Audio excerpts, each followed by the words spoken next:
Assalamu alaikum, ladies and gentlemen. Today we have a very special guest with us. He has been given the title of the father of modernization by his people.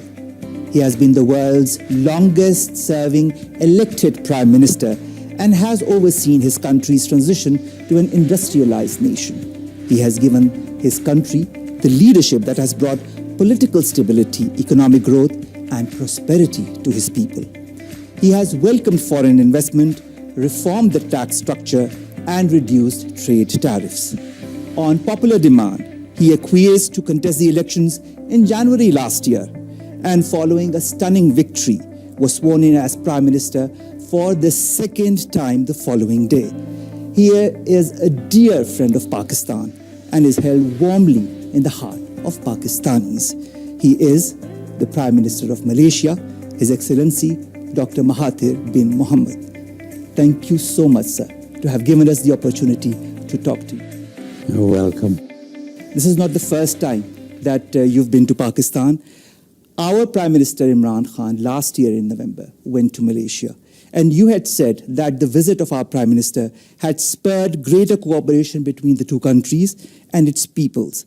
How does it feel now, being in your brotherly country, having met with the leadership of Pakistan and with a Prime Minister who considers you as a role model? I feel great. I'm very happy to be back in Pakistan and also to meet the Prime Minister, whom I had read about a long time ago when he was a cricketer, and when he came back to Pakistan and was involved in politics, and I had always wished him well. He invited me to come to Pakistan once when he was not the Prime Minister. I came, we established good friendship, and wherever we meet, we always take time off to talk to each other. That's wonderful, sir. And also, your spouse shook Imran Khan's hand. She wanted to during his visit last year. And that video went viral. People appreciated it a lot because there was a lot of warmth that emanated between your spouse, Mr. Imran Khan. It showed also the warmth between the two peoples of the brotherly countries. How popular is Mr. Imran Khan in Malaysia, sir? He's very well known, and as a cricketer, of course, he had many fans. Malaysians generally follow what is happening in Pakistan, and we had always felt that Imran Khan should be given the opportunity to lead the nation. You're considered by many, including our Prime Minister, to be a visionary leader. How can we, sir, as a nation, benefit from your vision? I think it is the vision of every Prime Minister to leave a legacy that he can be looked up to when he finishes his term or when he is not around. So I think when you become a Prime Minister, it is a great opportunity to do a lot of good for your country. And you should focus on that. And remember that you were elected by the people, and therefore your job is to serve the people. Not yourself, but the people. And for that, you can think up of many ideas. You can copy some of the more successful countries, and you can find ways and means to develop your country. Speaking of ways and means of developing your country, sir, today, when you were talking at the conference, you talked about how Malaysia, when it gained independence from the British, was a poor nation, and how then, under your vision, it developed, how you invited the investors, and how, for you, industrialization was very important to increase the employment. How much, in your point of view, in this current day and age, in a country like Pakistan, is the fact that we need to also work on industrialization? Well, initially we developed the agriculture because Malaysia is well known for rubber and palm oil, and we had settlers in these plantations. Each settler being given 10 acres of land to own and to develop, and therefore they did quite well for themselves. But we didn't have enough land, and we see a lot of people still unemployed. And we realized the industry can give employment to more people on a piece of land than agriculture. So we decided to industrialize. But then we didn't have the knowledge, we don't have the know-how, we don't have the capital, no technology, as well as no knowledge of the market. So in order to industrialize, we decided that we will invite people from other countries to come to Malaysia, to invest in Malaysia, and for that, of course, we give them some incentives. They came in, they set up factories to produce goods for the local consumption and for exports, and they employed a lot of our people and gave jobs, gave contracts to many small contractors. In the process, our people learned the technology, and today we have good domestic investors who can do just as well as the foreign investors.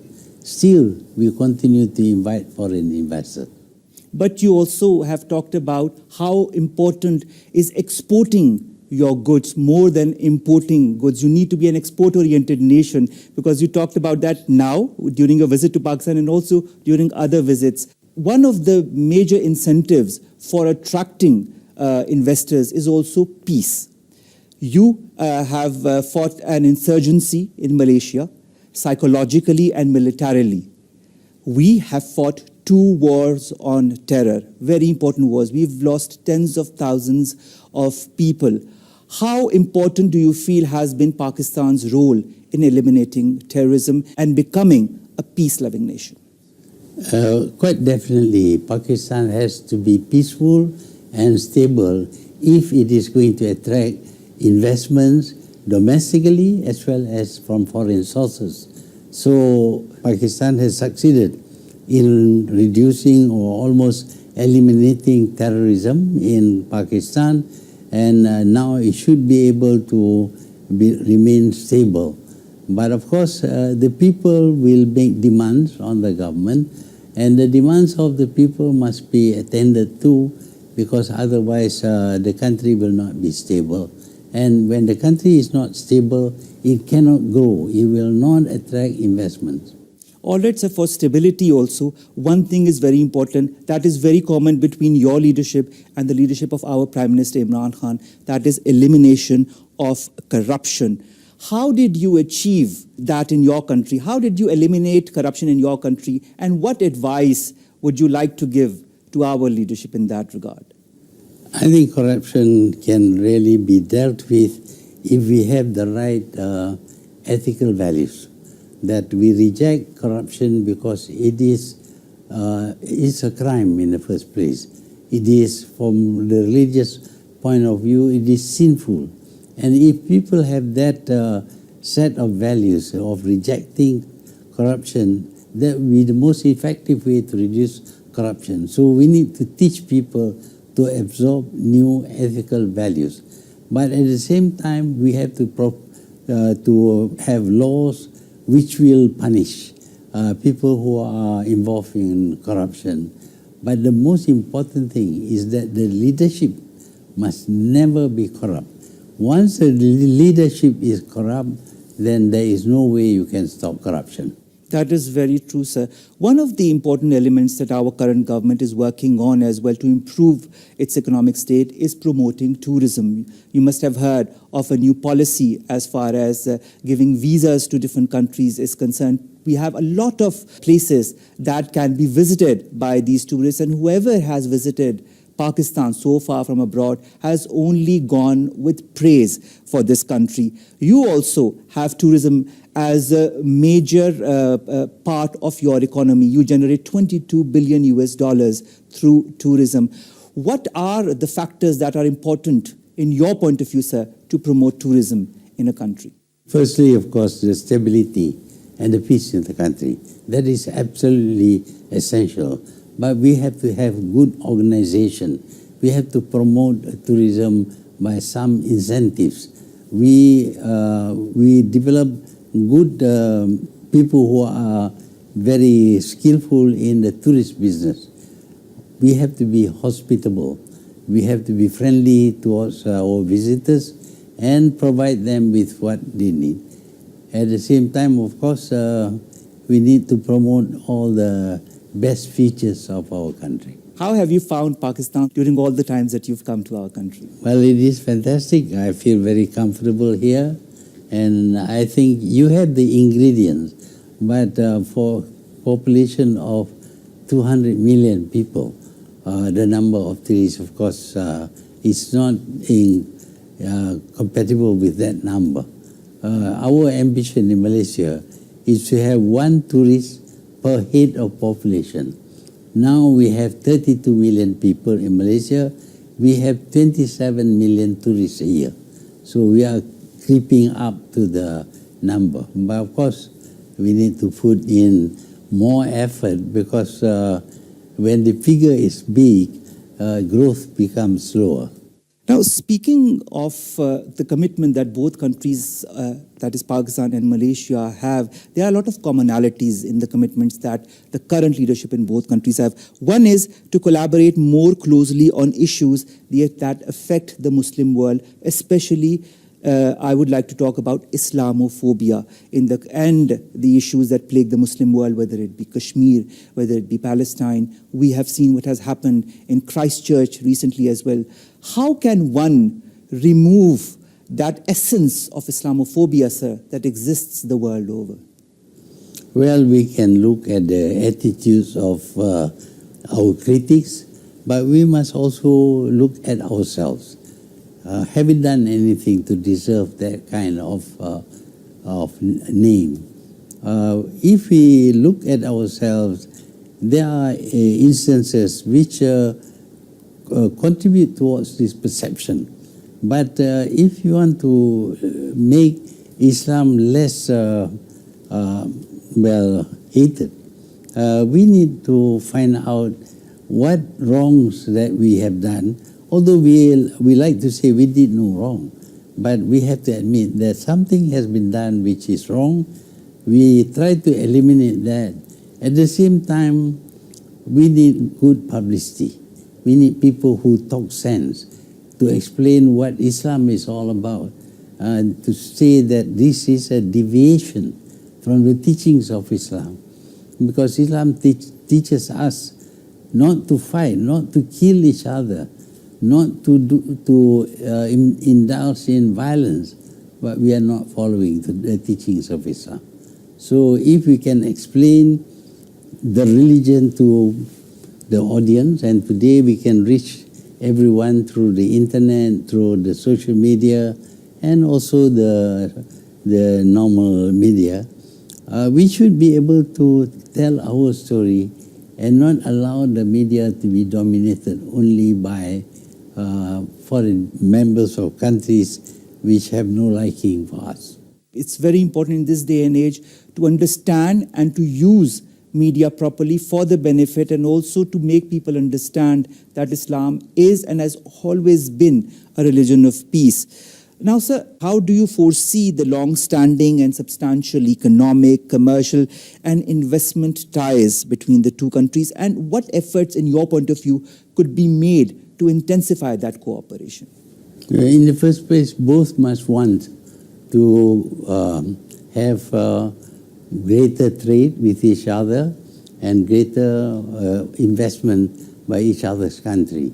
We want to do that, and when we want to do that, we must identify the factors that can contribute towards improve relations and improve trade, identification of areas where we can invest, etc.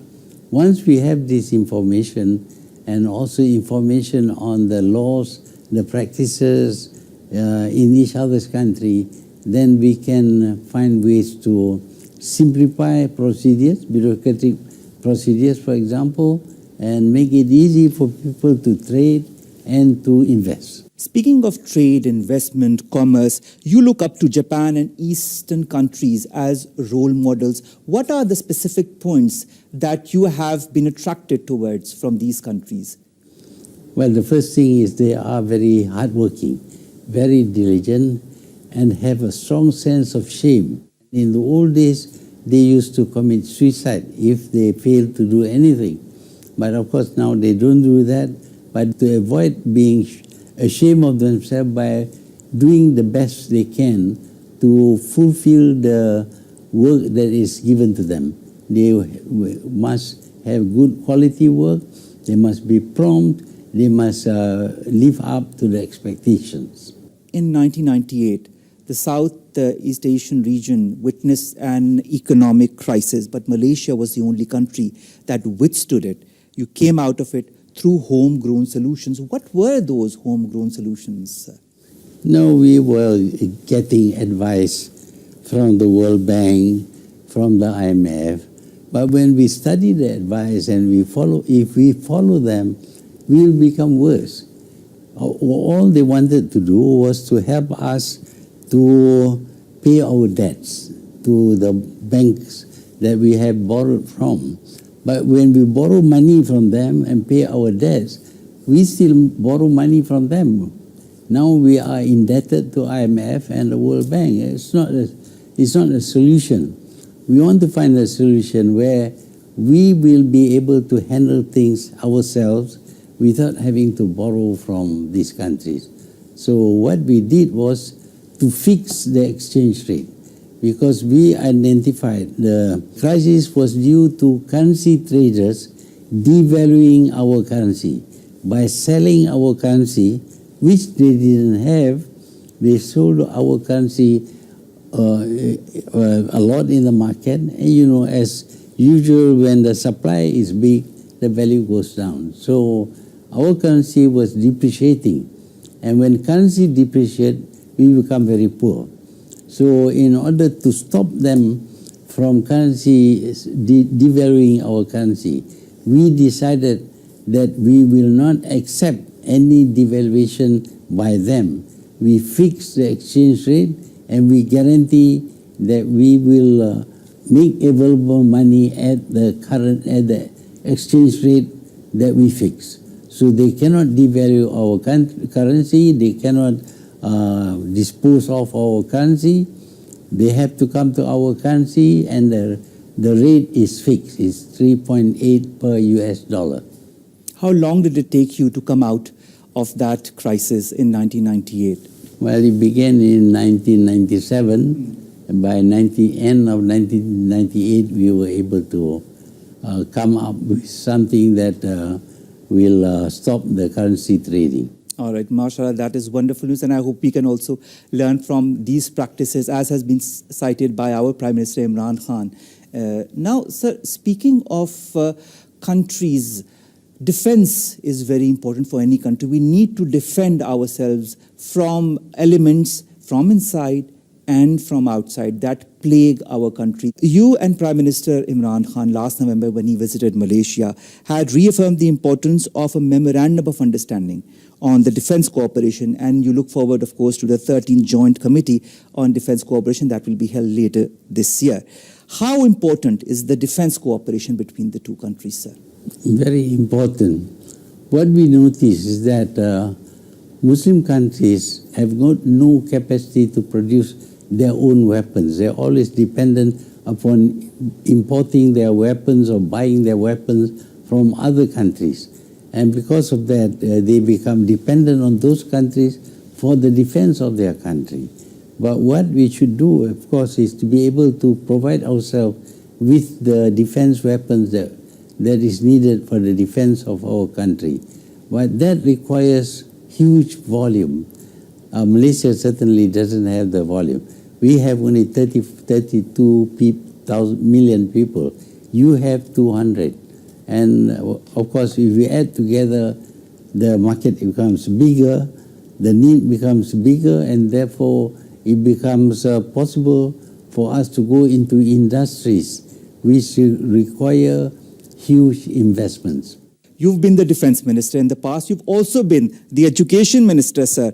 How can educational ties, in your point of view, sir, because you have vast knowledge on this issue as well, how can educational ties be improved between Pakistan and Malaysia? And how do you see this close cooperation in the education and the training sector as critical elements of the next phase of this important relationship between Pakistan and Malaysia?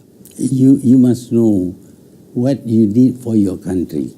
If you want to industrialize, but we don't teach people engineering and technology, we cannot industrialize. So education must be made to fit in with the progress and development of the country.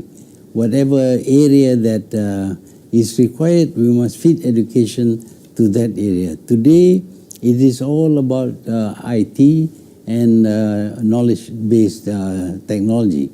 So we must teach our people to do that, both in terms of theory as well as in terms of practice.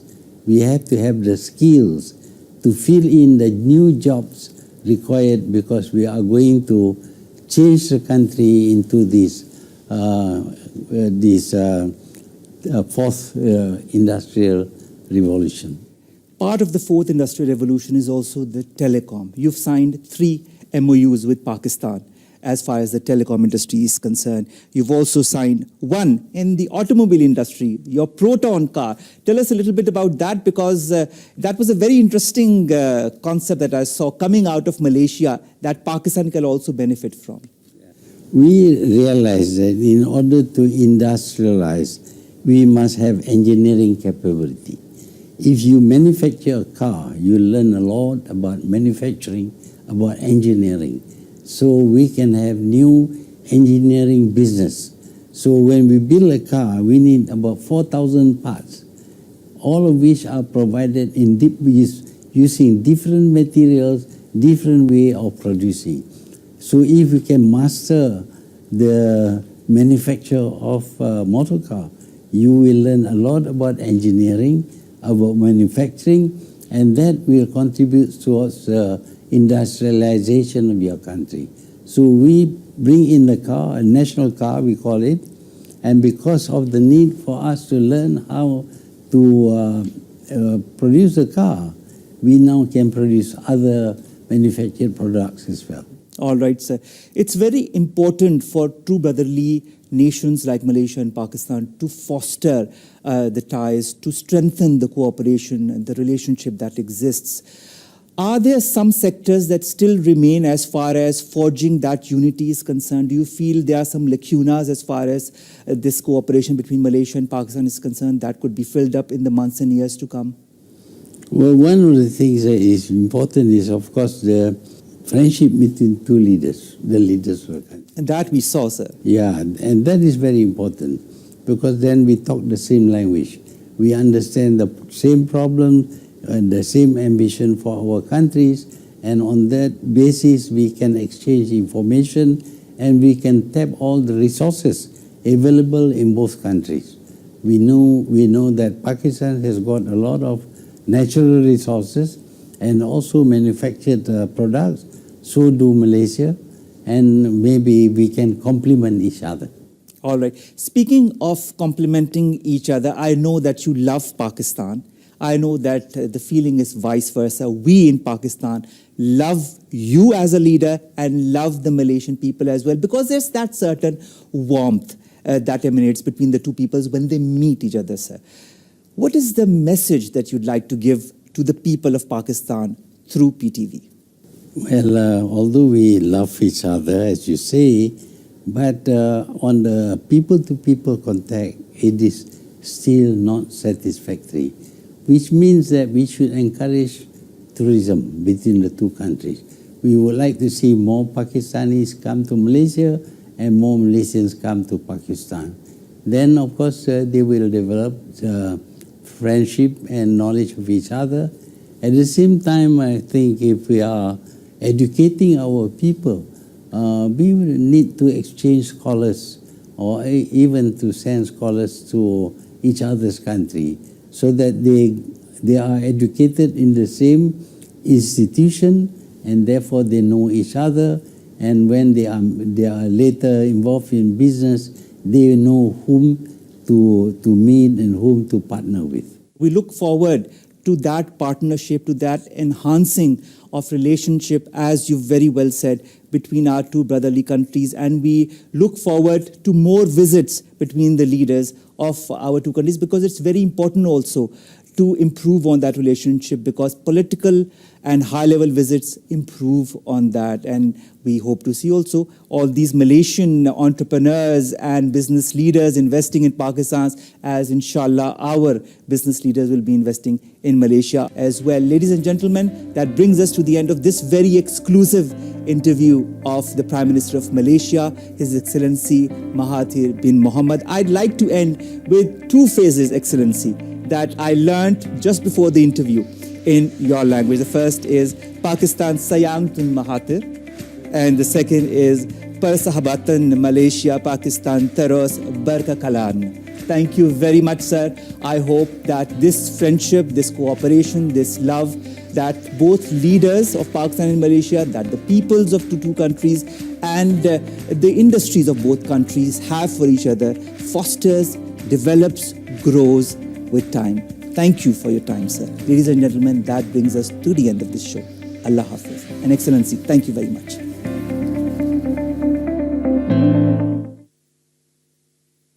हर बार हर साल dollars लाता है कुछ खास। इस 23 मार्च 10 या 15 नहीं बल्कि पूरे 23% का डिस्काउंट हासिल करें, वो भी डॉलर्स के किसी भी रेफ्रिजरेटर पर। यह ऑफर 31 मार्च तक जारी रहेगी, क्योंकि डॉलर्स रिलायबल है।